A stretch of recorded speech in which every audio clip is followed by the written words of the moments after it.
Meus amigos e amigas, estamos começando o nosso programa pelo Facebook, mais uma vez. Muito boa noite a vocês todos. Vamos ver se a transmissão se fixa agora desta vez. É uma alegria poder nos encontrarmos mais uma vez, pedindo a Deus que nos dê a sua graça, a sua bênção para esta nossa conversa de hoje. Vinde, Espírito Santo, enchei os corações dos vossos fiéis e acendei neles o fogo do vosso amor. Enviai, Senhor, o teu Santo Espírito, e tudo será criado, e renovareis a face da terra. Oremos, ó Deus, que instruístes os corações dos vossos fiéis com a luz do Espírito Santo. Fazei que apreciemos retamente todas as coisas, segundo o mesmo Espírito, e gozemos sempre da sua consolação. Por Cristo nosso Senhor. Amém. Ave Maria, cheia de graça, o Senhor é convosco. Bendita sois vós entre as mulheres, e bendito é o fruto do vosso ventre, Jesus. Santa Maria, Mãe de Deus, rogai por nós, pecadores, agora e na hora de nossa morte. Amém.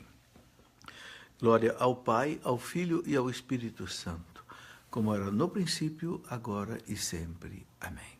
Em nome do Pai, e do Filho e do Espírito Santo. Amém. Meus caros amigos e amigas, nós queremos conversar hoje um pouco sobre o casamento, e sobretudo sobre os problemas do casamento. Houve uma vez que no site da Canção Nova foi colocado uma pergunta exatamente assim: quais são os problemas que você tem no seu casamento? Né?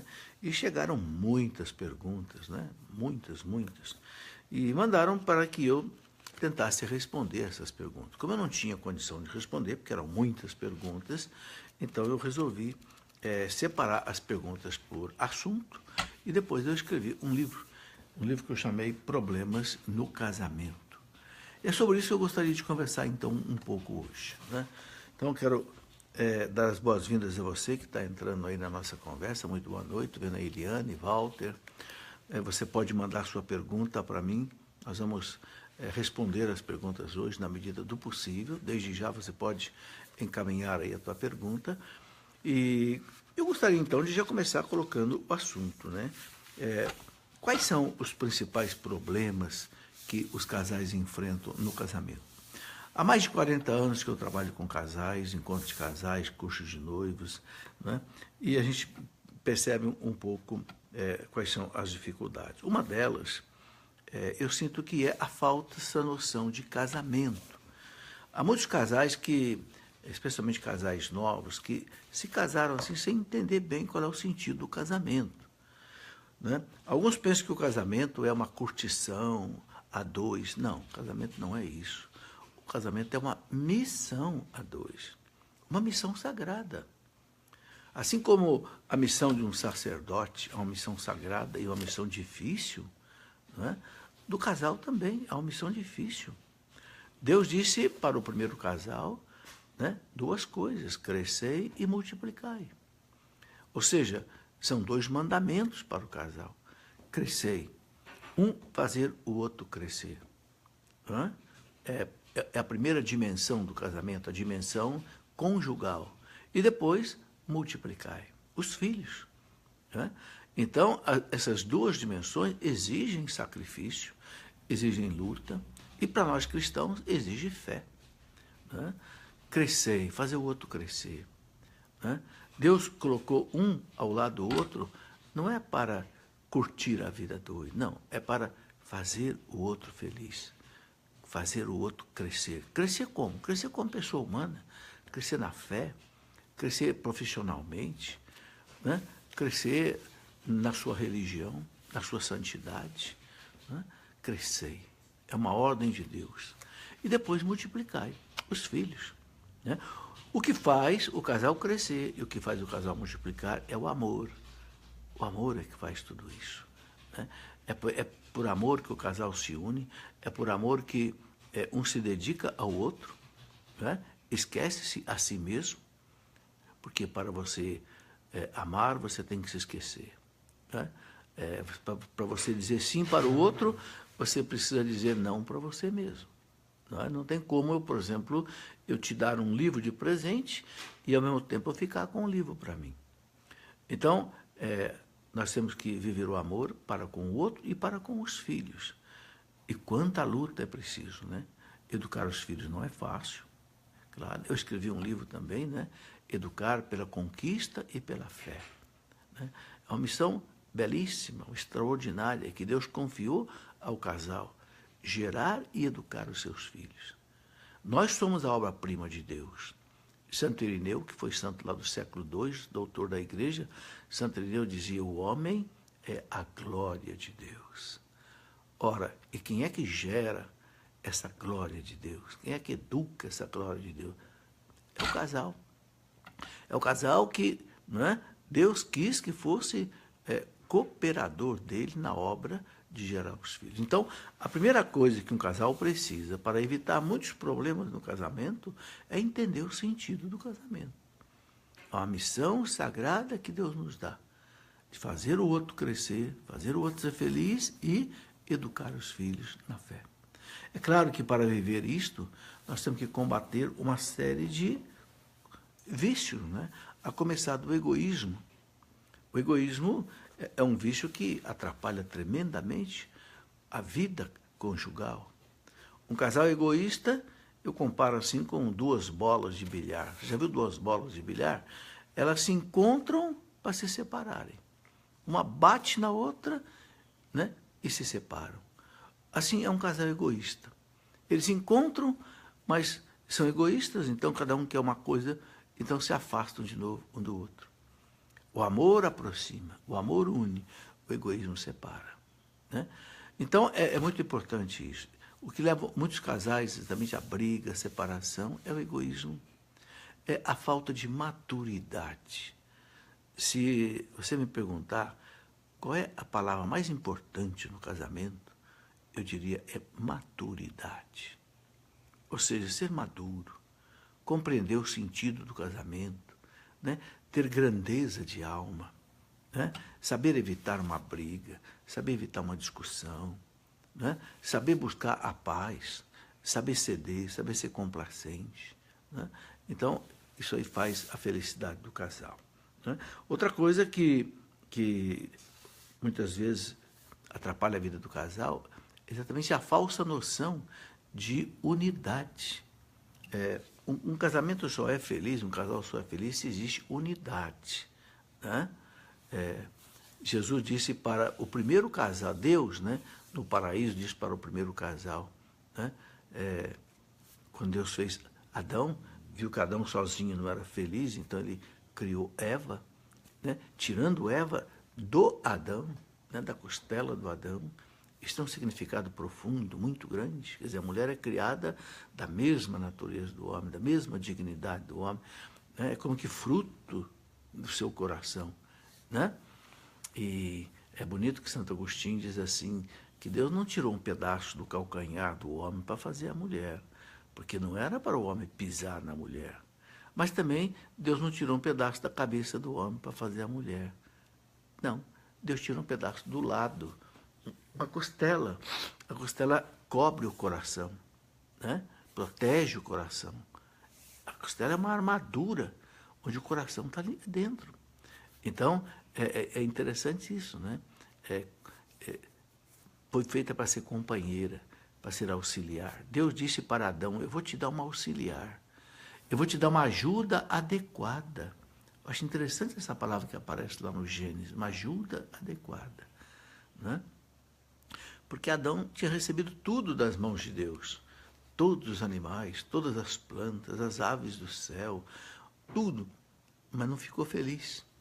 Não tinha ninguém que ele pudesse conversar. Então Deus fez a mulher. Né? Muito interessante isso. Mas aí, quando Deus levou Eva para o Adão ficou muito satisfeito, né? Está escrito lá no livro do Gênesis, capítulo 2, no versículo lá 22, 23, está escrito assim, que Adão disse para Deus, agora sim, agora eu tenho alguém que é osso dos meus ossos e é a carne da minha carne. Ela vai se chamar mulher. Interessante, ele já tinha dado nome a todas as coisas, né? Porque na Bíblia dar nome às coisas significa tomar posse. Ok? Quando você compra um cachorrinho, você dá nome para ele, é meu. né? Teu filho nasce, você dá nome para ele, é um ato de tomar posse. Então, Adão tomou posse de Eva e disse, ela vai se chamar mulher. Por quê? Porque mulher no hebraico é o feminino de homem. Homem no hebraico é Ish, I-S-H. Mulher é I-S-H-A, Isha. Ele que era o Ish, disse, você vai se chamar Isha. Né? E aí, então, Deus olha para os dois e fala uma coisa muito importante. Tão importante que eu até escrevi um livro em cima dessa frase. Deus diz para o casal, sereis uma só carne. Né? E Deus disse, o homem deixa a casa do seu pai, se une à sua mulher e sereis uma só carne. É esse livrinho aqui que eu escrevi já faz mais de 20 anos, quando eu coordenava cursos de noivos, né? Sintetizei várias coisas que aprendi, sereis uma só carne. O que significa esse sereis uma só carne? Se o casal não entende isso, o casal não se realiza no casamento. E aí acontece muito desentendimento, acontecem muitos problemas. Ser uma só carne significa ser unido. A palavra carne na Bíblia significa pessoa humana, natureza humana. Jesus, por exemplo, né, lá no Horto das Oliveiras, quando ele pediu para os discípulos ficarem com ele pelo menos 1 hora, vigiando com ele, naquele momento de agonia mortal dele, os discípulos dormiram de cansaço e Jesus disse, vigiai e orai. Porque o espírito é forte, mas a carne é fraca. O que é a carne é fraca? A natureza humana é fraca. Né? Então, Deus disse, sereis uma só carne. Ou seja, vocês vão ser duas naturezas humanas, mas unidos, profundamente unidos. Aqui está, meus irmãos, um segredo do casamento, a unidade.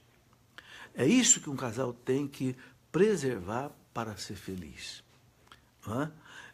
Eu comparo, sabe, o casamento assim. Você já viu falar no Rio Amazonas, né? O Rio Amazonas ele é feito de 2 rios principais, né? O Negro e o Solimões, que eles se encontram, né? Um vai caminhando ao lado do outro, assim, por quilômetros e quilômetros, parece que vão assim, meio, parece um namoro dos 2 rios, né? E é interessante que um tem águas escuras e outro tem águas amareladas, é o Negro e o Solimões. Mas com o tempo eles vão se misturando, aí forma o quê? O Amazonas. E o Amazonas, né, se despeja lá no mar. Formou uma unidade. Os peixes se misturaram, as águas se misturaram, as correntezas se unificaram. Não tem mais jeito de você separar o Amazonas em 2. Não tem mais jeito. Por quê? Porque formou um só rio. Então Deus quer que o casal seja uma só carne, uma só realidade. O casal que não entender isso, que não buscar essa unidade no casamento, por mais difícil que seja, né? Você pode pensar assim, mas não dá, eu sou de um jeito, meu marido é de outro.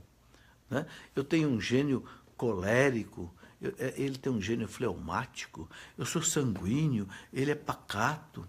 Tem um jeito, sim. Sabe qual é o jeito? O jeito é o jeito que Deus dá, é o amor. Né? É o amor movido em nós, o amor de Deus movido em nós pela graça de Deus. Não é? São Paulo fala na carta aos Coríntios, primeira carta no capítulo 13, São Paulo diz assim, o amor é paciente, o amor é bondoso, o amor não busca os seus próprios interesses, o amor, ele não é orgulhoso, não é vaidoso, não é arrogante, não é prepotente, não é autossuficiente. O amor tudo crê, tudo espera, tudo suporta. O amor não passa jamais. Você pode perguntar assim, mas como viver isto? Né? Se a gente se desentende, a gente briga, sabe, é com a graça de Deus. Tendo a graça de Deus, a gente vive o amor. A gente se torna paciente, tolerante, bondoso, vence a própria irritação, vence os problemas, respeita o outro, não grita, não ofende, não bate, não xinga, entende? Mas tem que ter a graça de Deus. Aí, meus irmãos, nós cristãos, nós católicos, sobretudo, levamos uma vantagem extraordinária. Sabe, não é à toa que as estatísticas mostram que o casal que realmente vive uma vida religiosa, autêntica, né, consistente, um casal que reza junto, um casal que vai à missa, um casal que se confessa, um casal que comunga, um casal que reza o terço, esse casal dificilmente se separa. Por quê? Porque a graça de Deus alimenta neles o amor de Deus que vence todos os vícios, que destrói o casamento. A irritação, a briga, as ofensas, entende? Bom, eu já estou recebendo pergunta aqui, eu tenho muita coisa para conversar. Esse é um assunto para conversar vários programas, não é? Porque para a gente falar de casamento, a gente tem que falar da vida, da harmonia conjugal, da harmonia sexual, da educação dos filhos, das diferenças, né? Mas a gente vai ter mais oportunidades para isso. Eu tenho aqui a pergunta do Pedro Hernani. O Pedro pergunta assim: sua vida é um exemplo. Queria saber qual é o sentimento que leva o matrimônio a ultrapassar os 40 anos. Ô Pedro, nós vivemos casados 40 anos, mas não foi só mar de rosa, não, sabe? A minha esposa era completamente diferente de mim. Completamente diferente de mim. Sabe, eu sempre fui de estudar muito, de ler muito, professor universitário, de pesquisa. Minha esposa era uma pessoa totalmente diferente, pragmática, né? Aqui eu estou recebendo aqui, inclusive, o livro dos meus 40 anos, né? Foram 40 anos, né? Um padre, você está vendo aqui o Padre Jonas celebrando o nosso casamento aqui, há 45 anos atrás. Eu escrevi esse livro, foram 40 anos, porque um padre muito amigo, o padre Demétrio Gomes, que é de Niterói, muito amigo, na semana que a minha esposa morreu, ele veio me visitar e disse: professor, escreva um livro sobre esses 40 anos. O 40 é muito significativo, ele me disse: o povo de Deus atravessou o deserto 40 anos, né? Enfim, o 40 aparece muito na Bíblia. Jesus teve 40 dias no deserto, em jejum. Deus te deu 40 anos, então isso significa alguma coisa também. Então eu escrevi porque esse padre pediu, né? Mas eu queria dizer para o Pedro o seguinte: a minha esposa era completamente diferente de mim. E, consequentemente, muitas vezes a gente se desentendia. Porque, por exemplo, eu gostava de uma coisa, ela gostava de outra, não é? Ela gostava, por exemplo, muito de uma festa, eu já não gostava tanto. Ela gostava muito, por exemplo, de um baile, eu já não gostava tanto. E aí, como é que faz? A gente tem que se entender, né? Um dia você vai, outro dia você não vai, vamos combinar, né? Um dia eu vou lá com você, outro dia você vem aqui comigo. O amor é que tem que fazer, sabe? E muitas vezes é carregar uma cruz, sabe? Uma coisa, por exemplo, que eu nunca permiti no nosso casamento foi a gente dormir brigado, né? Quando havia algum desentendimento, né, especialmente à noite, a gente não dormia brigado. Ficava conversando, ainda que fosse até 2, 3 horas da manhã, porque dormir brigado é terrível. No dia seguinte, você amanhece brigado. Então, é preferível conversar, dialogar, chorar junto, pedir perdão, retomar, né? E aí, ô Pedro, o segredo é a oração. O segredo é a vida espiritual, o segredo é a palavra de Deus. É a graça de Deus que ajuda a gente vencer, né, todos os obstáculos, seja da vida conjugal, da vida sexual, da vida profissional, da educação dos filhos, sabe? É tudo isso junto. Fraternistas Sul de Minas pergunta o seguinte: professor, mas aqueles casais que não podem ter filhos, não tem problema. Quer dizer, não tem problema, é um problema, sim, mas a gente tem que entender que o fato de não ter filho não é a frustração do casamento, não pode ser. Por quê? Veja, o casamento ele tem duas dimensões: o crescimento do casal e os filhos.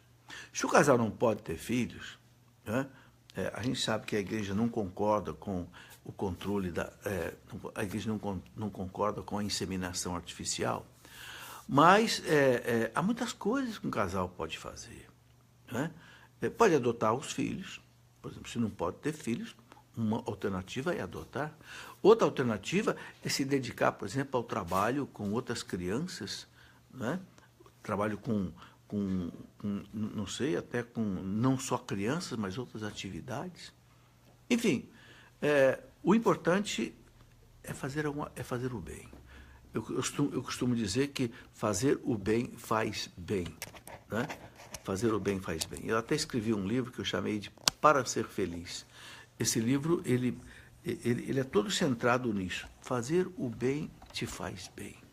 Não deixe de fazer o bem, né? Se você não tem filhos, né, você pode, de alguma outra maneira, realizar a sua vida, né? Aqui está esse livro, Para Ser Feliz. Eu penso que esse livro aqui é um livro que pode ajudar um pouco nesse aspecto também. Um casal que não consegue ter filho. Eu me lembro do grande Michel Coat, que escreveu aquele livro, Construir o Homem e o Mundo. Muito bom esse livro, né?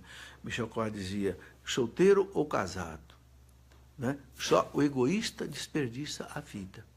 Eu diria, plagiando um pouco Michel Coat, eu diria para os casais, com filho ou sem filho, só o casal egoísta desperdiça a sua vida.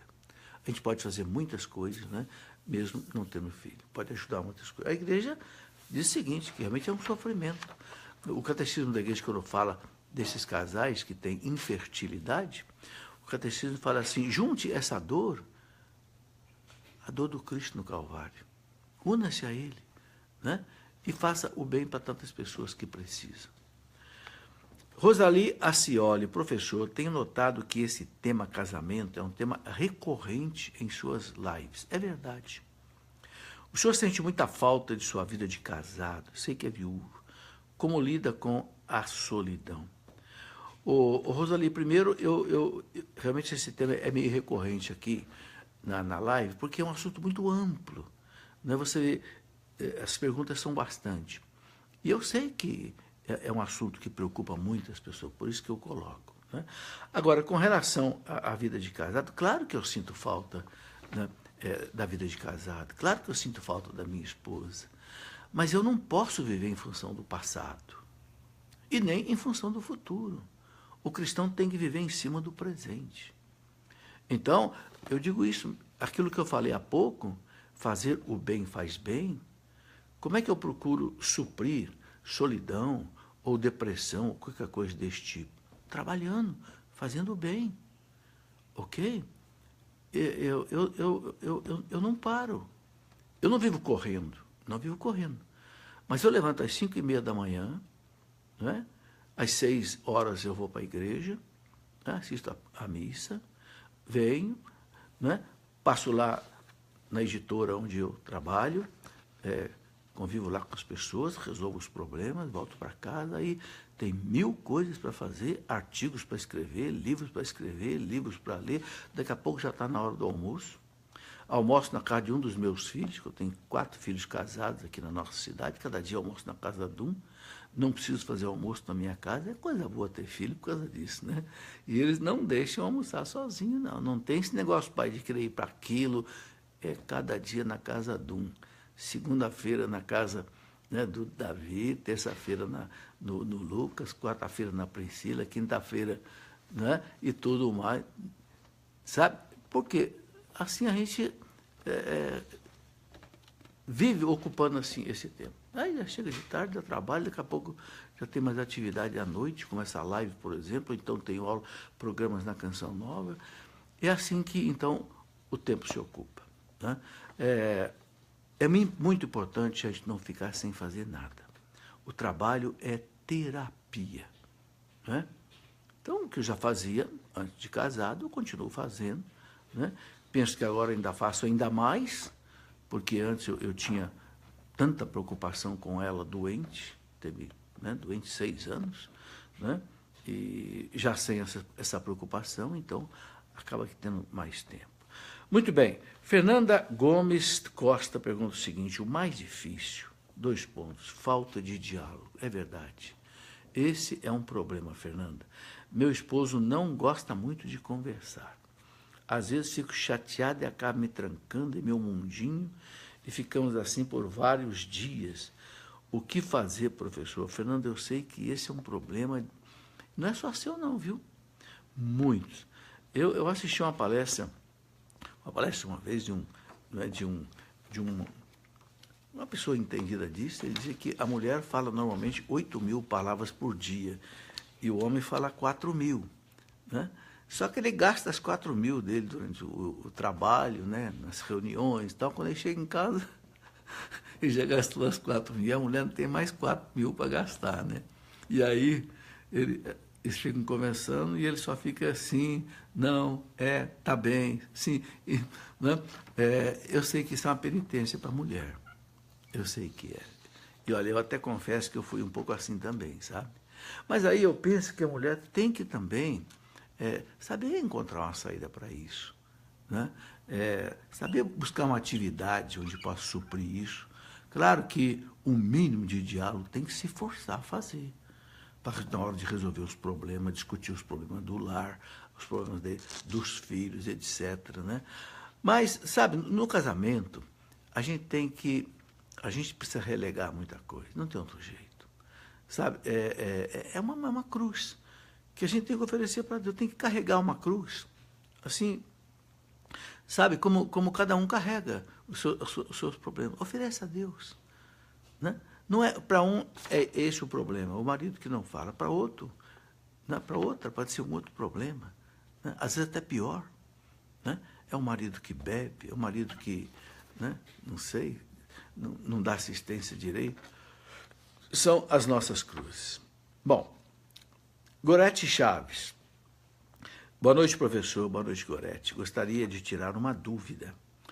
Meu amigo casou no civil. Ele fala que só existe um casamento na vida. Eu já acho o contrário. Eu acho que casamento de verdade é o casamento na igreja, na lei de Deus. Gostaria que o senhor tirasse essa dúvida e que Deus abençoe a todos. O Gorete, para nós casados, para nós cristãos, desculpa, para nós católicos, casamento ele só é válido diante de Deus na igreja, né? Para a igreja, quem se casa só no civil, né, não tem muita diferença daquele que se uniu simplesmente sem civil, sem nada, né? Então, para a igreja católica, o sacramento do matrimônio é que une o casal diante de Deus, né? Por isso que Jesus diz lá, não separe o homem o que Deus uniu, né? E Deus une através da igreja, através do sacramento do matrimônio. Esta é a nossa realidade, né, católica, né? Bem claro, tanto é que a igreja, né, diz bem claro que os casais que vivem uma realidade dessa não podem receber os sacramentos, porque não estão vivendo, né, de acordo com a lei de Cristo e lei da igreja. Bem, aqui, continuando um pouco a nossa conversa aqui, uma das coisas também que gera muito conflito no casamento é falta de conhecer a pessoa do outro, né? Alguém falou aqui da falta de diálogo, né? O diálogo, exatamente, ele é muito importante para conhecer o outro, porque cada um de nós é uma espécie de uma caixa preta, né? Aquela caixa preta do avião, né? Que quando cai todo mundo já fica procurando, porque ali ficou gravadas todas as coisas. Cada um de nós é assim, nós somos um mistério. O mistério quer dizer o quê? É aquilo que, se não for revelado, não é conhecido. Então, realmente, uma dificuldade no casamento é isso, a falta da revelação de si mesmo. Quem eu sou? Quem você é? É muito importante isso. Eu não sei se você já percebeu, a criança, aqui no Brasil, vai para a escola, aprendeu a ler, logo aí nos 8, 9, 10 anos, já começa a estudar o quê? A história do Brasil. Por quê? Porque é a nossa pátria. Se a gente não conhecer a história do Brasil, a gente não entende o Brasil, a gente não compreende por que o Brasil tem os problemas que tem. Se a gente não souber, por exemplo, que o Brasil, as origens do Brasil, foram descobertas aqui, era só índios, foram descobertos pelos portugueses, né? Pedro Álvares Cabral, que chega aqui. Depois vieram os escravos negros. se misturaram com os índios, se misturaram com os portugueses, juntou tudo isso e deu nós brasileiros. Não é uma mistura fácil. Muito diferente do que aconteceu, por exemplo, nos Estados Unidos. Nos Estados Unidos, quem foram para lá, fundaram as 13 colônias americanas, os Quakers, que saíram lá da Inglaterra, num navio, o Mayflower, né? Fundaram lá, fugindo lá da perseguição dos reis, né? Protestantes lá da Inglaterra, foram para os Estados Unidos. Ou seja, não podemos dizer, uma elite, né? Que fez com que os Estados Unidos se desenvolvesse muito rapidamente. Se a gente não conhece a história, você não entende as coisas. Então, o Brasil, por exemplo, não, mas nós temos que ter paciência com o Brasil. Por quê? Porque a nossa história foi difícil. Entende? E assim também no casamento. Se um não conhecer a história do outro, quem foi seu pai, quem foi sua mãe, como é que foi a sua infância, quais os problemas que você viveu na sua infância, isso tudo você vai trazer para dentro do casamento depois. Se a gente não entender essas coisas, a gente não vai, né, se dar bem. Né? Acha que o outro está agindo assim, só de má vontade, de má fé, de birra. Muitas vezes não é. São influxos de coisas do passado que vêm à tona e que precisam ser tratadas, precisam ser curadas. Às vezes é preciso de, né, até uma terapia psicológica para resolver. Bom, outra coisa que eu gostaria de colocar aqui, né, é a questão, por exemplo, além do diálogo, que já foi colocado aqui, a maneira de um saber corrigir o outro. Isso é uma coisa que dá muita briga no casamento. A maneira como você corrige o outro. Eu queria colocar aqui algo muito importante. É muito difícil você corrigir uma pessoa, porque ninguém de nós gosta que alguém aponte o dedo para você e diga assim, você está errado. Entendeu? O nosso ego, ele é muito sensível. Ele grita, ele revolta, ele quer, entendeu? Revide. Né? Então, é o seguinte, chamar a atenção de uma pessoa exige algumas coisas. Primeiro, né? Nós somos cristãos. Que tal a gente rezar pelo outro antes de corrigir o outro? Né? Os psicólogos dizem assim, né? Que a gente não deve corrigir o outro por causa de qualquer coisa. Mas se for inevitável chamar a atenção do outro, então fazer com amor. Fazer com amor. Não tem outro jeito. São Francisco de Sales, doutor da igreja, dizia assim, o que o amor não resolve, não tente outra alternativa que não vai dar certo. Só o amor constrói. Então, que tal a gente, Senhor, eu preciso conversar com meu marido, porque ele está fazendo uma coisa que não pode fazer, ou minha esposa. Senhor, eu peço a tua graça, toca no coração dele, me prepara para falar com ele. Segunda coisa, não é a qualquer hora que você vai falar com o outro, né? Na hora que o outro está nervoso, está irritado. Não, espere uma hora que esteja calmo. Outra coisa, não é em qualquer lugar. Nunca chamar a atenção do outro na frente de uma pessoa estranha, jamais.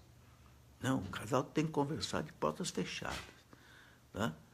E depois também o jeito que você vai abordar a pessoa. Então veja quanta coisa aí é importante. A hora certa, o lugar certo, o jeito certo. Né? E aí os psicólogos ensinam uma coisa interessante. Né?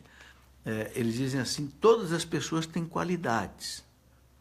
Uma maneira de você abrir o coração de uma pessoa para a correção que você quer levar a ela, é você mostrar para ela uma qualidade dela. Né? Isso é meio parecido assim com uma anestesia. Né? Um cirurgião, quando vai ter que cortar alguém, ele primeiro anestesia. Né? Ok? Então você tem que chamar a atenção de alguém, vai doer. Que tal uma anestesia? Né? Uma anestesia é isso. O que a pessoa tem de bom? Ah, mas eu não sou fingido ficar elogiando a pessoa porque vou ter que falar alguma coisa. Não é isso. Todo mundo tem coisa boa. Nós temos um vício muito grande. Às vezes a gente olha os defeitos da pessoa, mas não olha a qualidade. Então é importante olhar a qualidade. Por exemplo, você pode chegar no marido e dizer, olha, meu caro, você é um bom pai. Você é um bom marido. Você é trabalhador. Pronto. Né? ele recebeu essa boa entrada. Aí você pode entrar. Mas você está fazendo uma coisa que está estragando isso. Né? Isso que você está fazendo de errado, assim, está estragando a parte boa que você tem. Sabe, isso aí são os psicólogos que ensinam isso. Então, chamar a atenção do outro não é a qualquer hora, não é muitas vezes, é quando for inevitável, mas faça com carinho. Ok?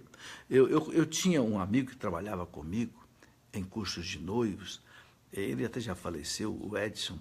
Ele dizia para os noivos o seguinte, que ele tinha combinado com a esposa a hora da briga.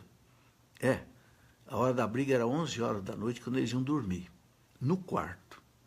Então, durante o dia, quando acontecia alguma coisa, né, que um se irritava com o outro, opa, não é a hora da briga. A hora da briga é 11 horas. Aí, quando chegava 11 horas, já tinha, né, os nervos acalmados, esfriados, e não tinha briga nenhuma. Aí conseguia até conversar.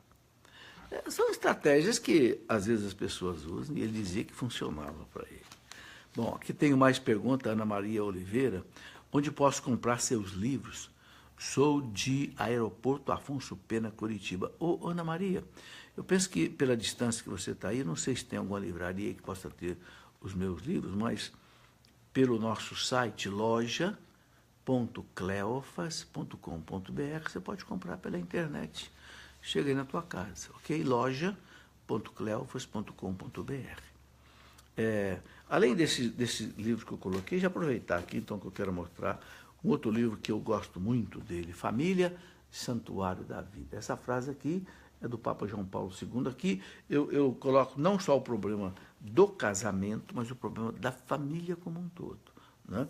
Um outro livro que eu escrevi... Por que eu escrevi tantos livros assim sobre esse assunto casamento? Porque eu já perdi a conta de quantos encontros de casais eu preguei no Brasil e preguei fora do Brasil. Eu certamente já preguei mais de 200 encontros de casais no Brasil, Portugal e outros lugares, né? Na Europa, nos Estados Unidos, graças a Deus. E isso fez com que eu fosse escrevendo os livros, tendo em vista essa experiência acumulada. Por exemplo, um livro que eu escrevi, e também porque fruto das perguntas que eu recebo, né? Eu recebia muitas perguntas assim, professor, o que um casal cristão pode viver na vida sexual?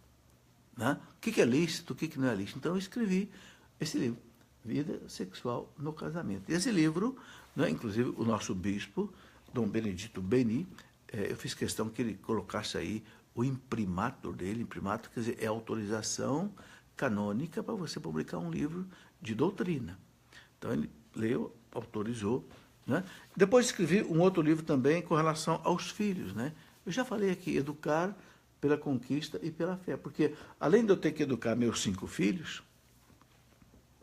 eu fazia muita palestra sobre isso também. Então, eu fui escrevendo esses livros exatamente porque esses livros me ajudaram e me ajudam na evangelização.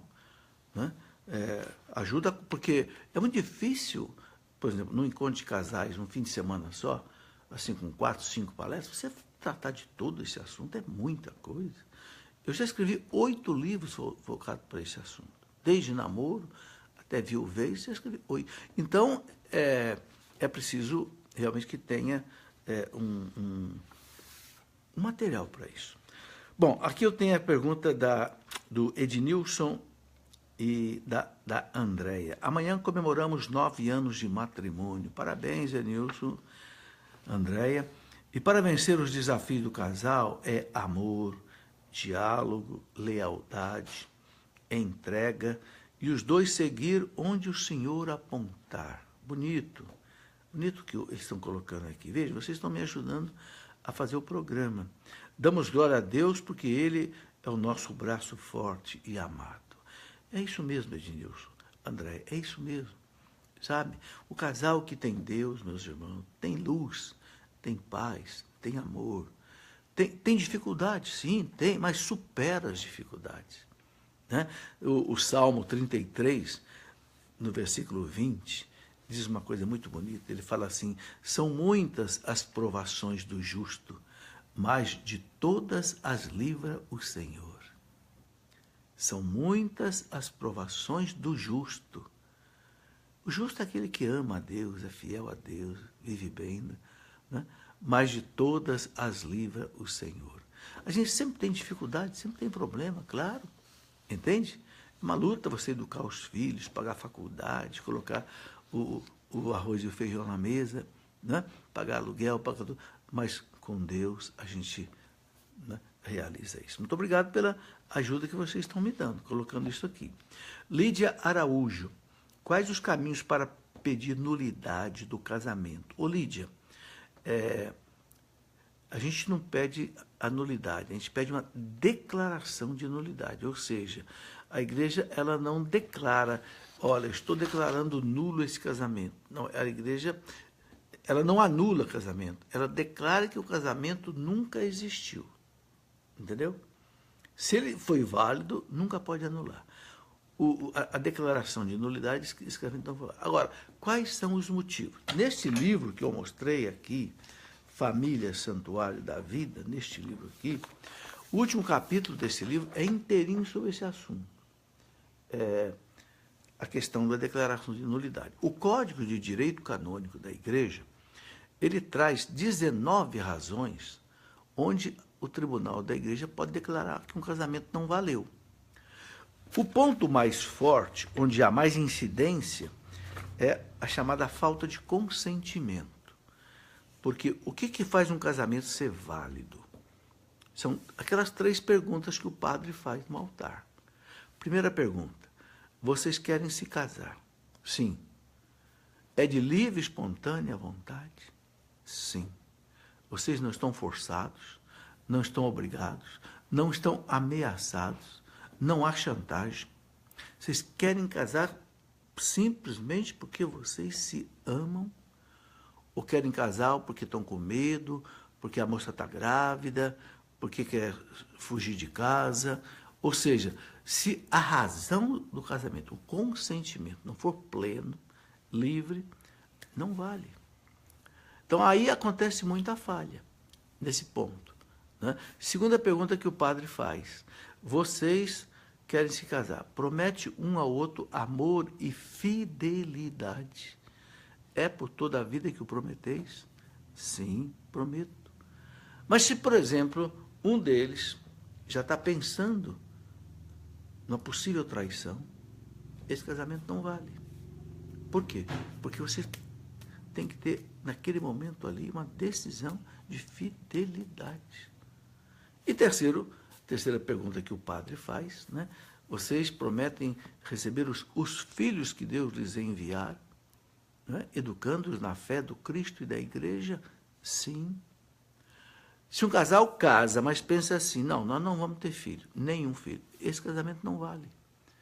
Porque o casamento é para ter filhos. Quantos filhos? O casal é que vai decidir, dentro da sua realidade. Mas o que a igreja diz é o seguinte, casamento é para ter filho. Quem não quer ter filho não deve casar. Tanto assim que você deve saber que o casamento se consuma no primeiro ato sexual. Por quê? Porque é um modo de gerar um filho. Não quer dizer que o filho vai ser gerado no primeiro ato sexual, mas a consumação do casamento se completa no primeiro ato sexual. Antigamente, depois que o padre unia um casal no altar, pelo sacramento do matrimônio, o padre ia à casa do casal e benzia a cama do casal. Por quê? Porque ali o casamento ia ser consumado. É a visão bonita do sexo que a igreja tem. Porque ali o primeiro fruto do casamento ia acontecer, os filhos. Que coisa bonita, né? Isso mostra que a igreja nunca foi contra o sexo. A igreja é a favor do sexo, mas o sexo no lugar certo. No casamento, só no casamento e nunca fora do casamento. O que a igreja não aceita, não é que a igreja não aceita, Deus não aceita. É o não pecar contra a castidade, é não viver o sexo fora do casamento.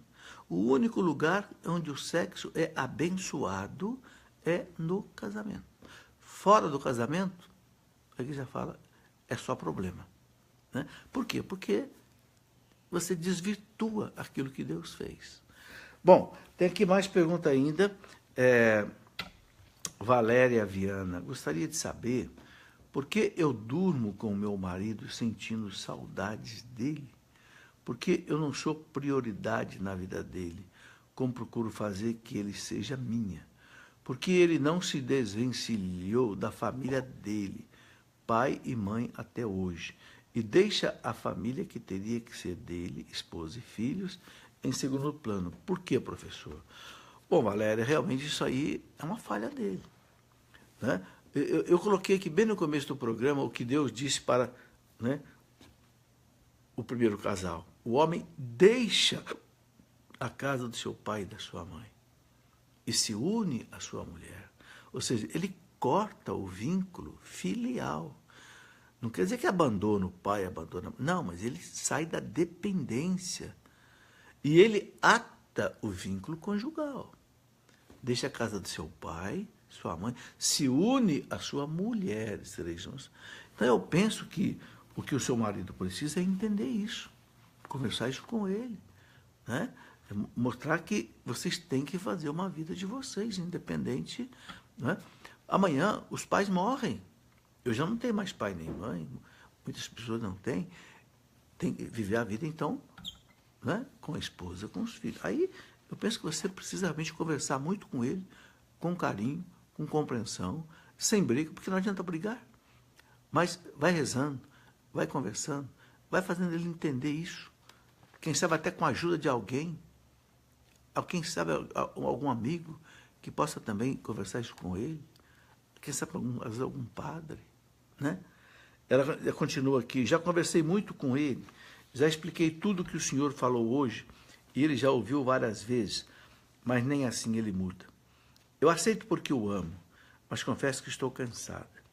Sei que é um pouco tarde, mas estou cansada, e se eu desistir, sei que tudo vai se acabar. O que posso fazer? Ele está com 55 anos e eu com 51. Olha, eu penso, Valério, que você já chegou até aqui, né?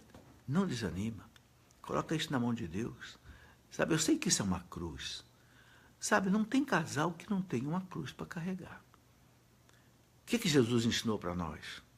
Quem quiser ser meu discípulo, renuncie a si mesmo. Tome a sua cruz a cada dia e me siga.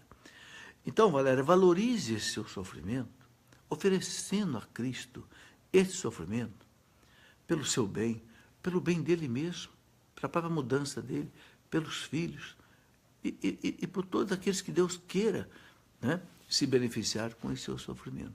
A grande maravilha do cristianismo é o sentido que Cristo deu para o sofrimento.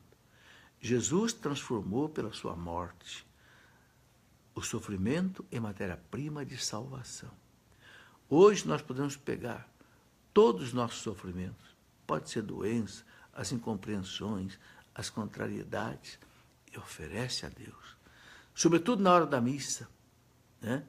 Entrega naquele cálice ali do sangue de Jesus ao Pai, e isso vai ter muito valor. Nevinha Neves, por que os esposos não gostam que as esposas frequentem a igreja? Porque eles não estão convertidos. É isso, né? Realmente, Nevinha, eu costumo dizer que todos os lugares que eu vou fazer palestras, normalmente 70% é mulheres, 30% é homens, mais ou menos. O único encontro onde você tem 50% de homens e 50% de mulher é encontro de casais. Aí não tem jeito, né? Meio a meio. Que o resto... Porque a mulher tem um coração mais aberto para Deus.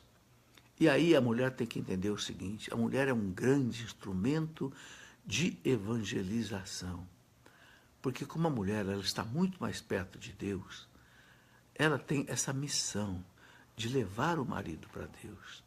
Com paciência, com oração, com o joelho no chão, sim, com lágrimas, eu sei disso. Mas é uma beleza, sabe? Eu tenho comigo que Deus vai agradecer muito as mulheres no céu. Olha, eu te dei um marido difícil, não rezava e não deixava você rezar e não deixava você ir para a igreja. Quantas mulheres já me disseram que o marido não deixa nem assistir a TV Canção Nova, né? Paciência. Não brigue, não brigue, não é brigando. Pode conversar, pode tentar, pode insistir, mas não deixe virar uma briga, porque não resolve. Ofereça a Deus essa lágrima, essa dor, entende? É o que a igreja nos ensina, né? A família, né, é muito importante para que a gente possa destruí-la, né, por um motivo mesmo que seja forte, né? Bem, Valéria dos Santos, ou Valéria Santos, no meu casamento, professor, só eu que sirvo a Deus. O meu esposo até vai comigo para as missas, ele conhece a palavra de Deus, mas não coloca em prática. O que eu faço, professor, com essa situação? Valéria, esse é um problema de muitas mulheres, né? Sabe, muitas, eu sei porque eu converso com elas e elas me falam. Então, o que a gente tem que ter, é o que eu já falei aqui para as outras, eu penso que serve também para você. Reze, ponha na mão de Deus, né? Eu já contei aqui muitas histórias interessantes de casais assim que mudaram, né, de vida por causa de uma situação dessa, né? Eu já contei aqui, por exemplo, a história da Elizabeth Lizier. Quem era Elizabeth Lizier? Hoje já está em processo de beatificação. Era uma francesa, casada com um homem da alta sociedade francesa. Ele era, inclusive, embaixador, né? O seu Martin Lizier. E era um homem ateu. E ela, uma mulher catolicíssima. Ela rezou a vida inteira pelo seu marido se converter, e ele não se converteu. Ela morreu sem vê-lo convertido. Mas o que aconteceu? Ela escreveu um diário durante a vida dela. Depois que ela morreu, o Martin encontrou esse diário e leu o diário. E lendo o diário, ele se converteu. Olha que coisa interessante. O que ela não conseguiu em vida, ela conseguiu morta. Exatamente pelas intercessões dela também no céu. E o seu Martin Lizier se converteu até ponto que ele foi ser padre, foi ser monge, depois de viúvo. Está vendo a força da oração? Então, eu não sei dizer a vocês, todas as mulheres que têm essa dificuldade. Eu escrevi um livro, Mulheres Sofridas, né? Até uma pessoa disse assim, você não devia colocar esse nome nesse livro, não, porque você vai constranger um pouco as mulheres. Mas é uma realidade. Sabe, eu até coloquei na capa do livro, vou mostrar aqui, até coloquei na capa do livro que uma lágrima. Olha aqui, uma mulher derramando uma lágrima. Mulheres sofridas. Porque é isso mesmo. São mulheres que estão na igreja, rezam, trabalham, o marido não vai, não quer, muitas vezes proíbe. Às vezes vive até na traição, na infidelidade, e ela ali com Deus, com os filhos. Mulheres sofridas. Não desista, não. Elizabeth Lizier ganhou o céu por isso. E o seu marido também vai ganhar o céu por isso, porque ela não desanimou até o fim. Bom, vamos continuar aqui, que estão muitas perguntas, né? E nós já estamos aí, né, quase 9 horas. Shaolin Santos, mestre Aquino, Dona Zila foi uma grande amiga, Maria Zila foi a minha esposa. Sempre respondia meus e-mails com carinho, nos quais eu falava sobre minhas angústias. Me dói muito não tê-la conhecido pessoalmente. Shaolin, muito obrigado por essa sua palavra. Eu peço que você reze por ela, né? Reze aí uma Ave Maria pela alma dela, né? Para que ela esteja aí na glória de Deus, né? Saciada da glória de Deus, intercedendo por nós. Jerusa Guimarães, professor Felipe, o senhor poderia abordar um assunto sobre os solteiros. A igreja só sabe falar de família, daí me sinto completamente excluída, tipo um ET mesmo. Só serve para Deus quem é casado. Somos muito perseguidos. As pessoas acham muito estranho e até nos desprezam dentro da igreja. O que fazer? Jerusa, nada disso. A igreja não pode ser que alguém despreze a pessoa solteira, mas isso não parte da igreja. Não é uma tendência da igreja, de jeito nenhum. Entende? Acabei de falar aqui uma frase do Michel Coá, que escreveu aquele livro, Construir o Homem e o Mundo, né? Dizia, solteiro ou casado, só o egoísta desperdiça a vida. Quantas pessoas solteiras ajudam na igreja? Especialmente mulheres, catequistas, evangelizadoras, né? Já nem falo das que são religiosas, as pessoas leigas mesmo. Né? É viver, sabe, se não quer casar ou se não consegue casar, viva a sua vida em Deus. Viva a sua vida fazendo o bem. Fazer o bem faz bem. Não se preocupe com as possíveis, não sei, ofensas ou possíveis discriminações injustas. Não olha para isso, não. Olha para Deus. Viva a tua vida com Deus. Ok? Chiara Lubitsch, por exemplo, a grande Chiara Lubitsch, que não era religiosa, era leiga. Chiara Lubitsch, ela fundou lá os focolares, né, que hoje tem no mundo inteiro. Chiara Lubitsch dizia assim, enquanto houver um sacrário e Cristo estiver no sacrário, eu não terei solidão. Eu não terei solidão. Primeiro, porque eu vou trabalhar para Ele. Segundo, eu vou estar aqui sempre rezando com Ele. Chiara Lubitsch. Antônio Teixeira, seria possível a segunda união atingir a legitimidade do matrimônio através de uma vida de oração e serviço na igreja?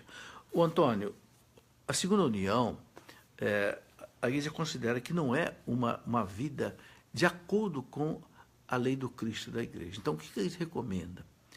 Regularizar essa união. Né? Está numa segunda união, será que o primeiro casamento não foi nulo? É o caso de verificar a nulidade do primeiro. Se houve nulidade do primeiro, então casa na igreja e não tem mais segunda união, passa a ser primeira união. É a orientação. E hoje eu quero destacar que o Papa Francisco, ele pediu aos tribunais da igreja que sejam rápidos, que não demorem para dar a sentença de declaração de nulidade e também que faça isso de maneira gratuita. É claro que isso não vai ser do dia para a noite, porque os tribunais eles têm funcionários, eles pagam, são 3 juízes para cada sentença, né? E não são todos padres, não, tem leigos que são profissionais, mas o que a igreja recomenda é regularizar a situação, para poder participar dos sacramentos de maneira normal. Sheila Diógenes, as mulheres gostam muito de conversar, é verdade. Aqui no Nordeste há um ditado que diz, parece que você tomou água de chocalho. Confesso, dialogar é bom. E se encontramos alguém que goste, vai a madrugada toda. É verdade. Sabe, se a mulher não consegue conversar com o marido, arranje boas amigas. Boas amigas, traga as amigas para casa, vai um pouco na casa das amigas, entende? Né, fazer o quê, gente? É uma maneira de você suprir aí essa necessidade. Núbia Santana, professor, ele mudou de religião, era católico, batizado e casado. O que faço? Ô, Núbia, paciência. Tente mostrar a ele o erro dele. Tente mostrar a ele, por exemplo, eu escrevi um livro, Por que Sou Católico? Será que não é o caso dele ler um livro desse? Para ele entender que ele tomou uma medida errada, né? Eu tenho aqui uma pessoa que me ajuda, que mostra aqui o livro, aqui, Por que Sou Católico? Esse livro mostra as razões da gente ser católico. Mas a pessoa muda de religião porque não conhece a Igreja Católica. Não sabe a riqueza, o tesouro que é a Igreja Católica. A única religião que tem o Cristo vivo, corpo, sangue, alma, divindade. Tem o sacramento da confissão que nos perdoa de todos os pecados. Sabe, se a pessoa não conhece as belezas da nossa fé, ele muda. Então, de repente, não é, com jeito, sempre com jeito, tá? Coloca na mão dele um livro desse ou outro livro, não sei, da nossa fé católica, para que ele, né, examine a decisão dele. Ok? Eu tenho que responder as perguntas de maneira assim, objetiva, porque são muitas perguntas, tá? Hermínia Fachada. E em Portugal, onde se pode encontrar os seus livros? Ô, Hermínia, aí em Fátima tem a livraria da Canção Nova, que tem os meus livros, tá? E se não me engano, existe uma livraria da Canção Nova também em Lisboa.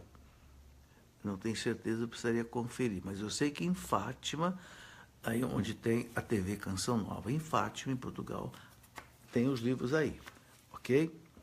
Paula Roberta, tivemos casados 6 anos, nos separamos, voltamos, mas moramos em casas separadas. O nosso casamento está valendo. Ô Paula, veja bem, a única coisa que acaba com um casamento válido é a morte. O divórcio não acaba com o casamento. Porque o vínculo matrimonial, a igreja ensina que só se extingue com a morte de um dos dois. Eu, por exemplo, agora sou uma pessoa solteira. Eu posso casar se eu quiser. Porque agora eu sou solteiro. Porque a morte da minha esposa extinguiu o vínculo, abriu o vínculo. Que o casamento só vale nessa vida. Então, é isso aqui. Um morreu, abriu o vínculo. Você entendeu? O divorciado continua ligado. O fato de haver a separação física não extingue o matrimônio. Por isso que a igreja diz que não pode haver a segunda união. Antes de haver o quê? A declaração de nulidade. Compreendeu? Então, é isso que a igreja nos ensina. Tá? Maria Sirlene, eu não entendo, professor, porque Deus não me deu filhos e deu para o meu marido fora do casamento. Maria, não é que Deus não deu. Sabe, Deus criou o mundo em cima de leis. Leis físicas, leis químicas, leis biofísicas, bioquímicas, entende? E essas coisas acontecem na nossa vida, são circunstâncias. Né? Agora, a gente sabe também o seguinte, a nossa fé ensina que Deus sabe do mal tirar o bem. Esta é uma esperança que o cristão tem que ter. Sabe? É o que vence todos os problemas. Você acreditar que do mal Deus sabe tirar o bem. Né? Eu pergunto, será que seria bom você ter filho? Você acha que sim. Mas será que seria mesmo? Não sei. Deus sabe tudo. Será que quando Deus não permite alguma coisa, será que ele não está evitando? Santo Agostinho dizia assim, olha o que Santo Agostinho dizia. Quando Deus permite, não é que ele manda, permite um mal, ele muitas vezes está evitando um mal maior na frente. Sabe? Não é só porque a gente tem filho que a gente é feliz, não. Tem filho que enlouquece o pai e a mãe. Tem. Ok? Então, será que Deus, muitas vezes, não está até nos poupando? Não sei. Veja, eu estou só fazendo aqui uma reflexão. Não estou acusando nada, nem afirmando. Uma reflexão. O cristão, ele tem que colocar a sua vida em Deus e aceitar. Se tem filho, amém. Se não tem filho, amém. Mesmo sofrendo. Acreditando que Deus tem o comando das coisas. E se Deus permite uma coisa ou não permite outra, Deus sabe por quê. Né? O salmista diz, coloque a tua vida na mão de Deus e Ele cuidará do teu destino. Entende? Então, a igreja coloca isso. Não tem filho, você pode adotar, você pode ajudar crianças carentes, você pode trabalhar em outras coisas, até pessoas que necessitadas, pode estudar, pode fazer outras coisas. Entende? Muito bem, meus irmãos, olha, são 9h05 já. Eu penso que vocês também já estão até cansados com a nossa conversa. Tem mais 2 perguntas aí para encerrar o programa. E eu quero, então, colocar aqui a pergunta do José Tiago. Vejo-o de Portugal. Tenho um problema. Desde que nasci não consigo fazer discernimento. 2 pontos. Se tenho vocação para missionário, padre ou casar. Reze por mim para que consiga discernir. Ô José Tiago, eu vou rezar assim. José Tiago, vou colocar você na missa que eu vou de manhã, na missa que eu vou à tarde. Quero colocar você na minha oração, mas eu quero colocar uma sugestão para você. Sugiro que você tenha um diretor espiritual. Você converse. Portugal tem bons padres, Converse com um padre, assim, maduro, que possa te orientar, possa ajudar você a refletir. Segunda coisa, o que é básico para decidir se vai ser padre ou se vai casar é a questão do celibato, ok? Você está disposto, tem gosto de abrir mão do casamento pelo reino de Deus? Se a resposta é sim, sim, eu aceito sacrificar, né? Não ter uma família, não ter esposa, não ter filho, para servir a Deus. Se esse lado da balança pesa mais, então você tem vocação à vida religiosa. Entende? E Deus põe no seu coração esse sentimento, pode ter certeza. E reze. Peça muito a Nossa Senhora que te dê esse discernimento. Nossa Senhora é a mãe dos sacerdotes. Também é a mãe dos casais, né? Diego Dantas, professor, escreva um livro, Homens Sofridos. Ô Diego, eu posso até escrever, mas eu quero a sua ajuda. Manda para mim aí um pouco de subsídios, né? Quem sabe? Vou pensar nisso aí, sim. Eu sei, tem muito homem sofrido também, eu sei. Não é só mulher, não. Bom, gente, olha, muito obrigado a vocês que me acompanharam até agora. É uma alegria, né?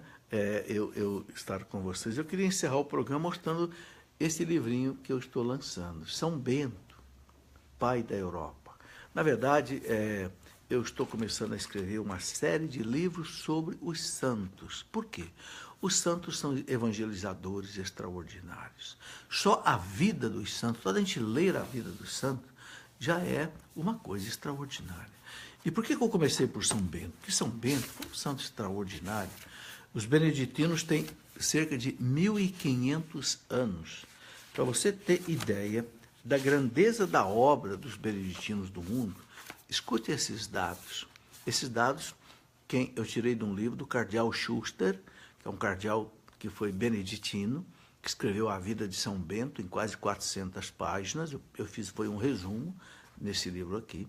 E o cardeal Schuster diz que a ordem beneditina já deu à igreja 24 papas, 200 cardeais, 7.000 arcebispos, 15.000 bispos, 1.500 santos canonizados e 37.000 mosteiros. Que coisa extraordinária.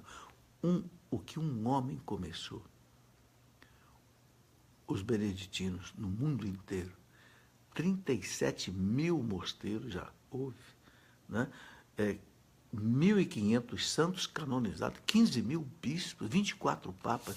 Então, eu quis começar com São Bento, né, por causa da grandeza desse homem, né? Mas já escrevi também, não foi publicado, nem está sendo impresso, Santo Antônio, São Felipe de Neri, e estou acabando de escrever o nosso grande evangelizador aqui, talvez o primeiro, né, que foi José de Anchieta, São José de Anchieta, que veio para cá, lá das Ilhas Canárias, lá da Espanha, e evangelizou os nossos índios aqui, né, e também os portugueses que vieram para cá por volta de 1550, nas capitanias hereditárias. Uma obra maravilhosa. Então, queria mostrar isso aí também, porque a vida dos santos é altamente edificante para nós. Muito obrigado a vocês todos que me acompanharam até agora. Um grande abraço a todos. Tenham uma boa noite. Que Deus os abençoe. Em nome do Pai, e do Filho, e do Espírito Santo. Amém.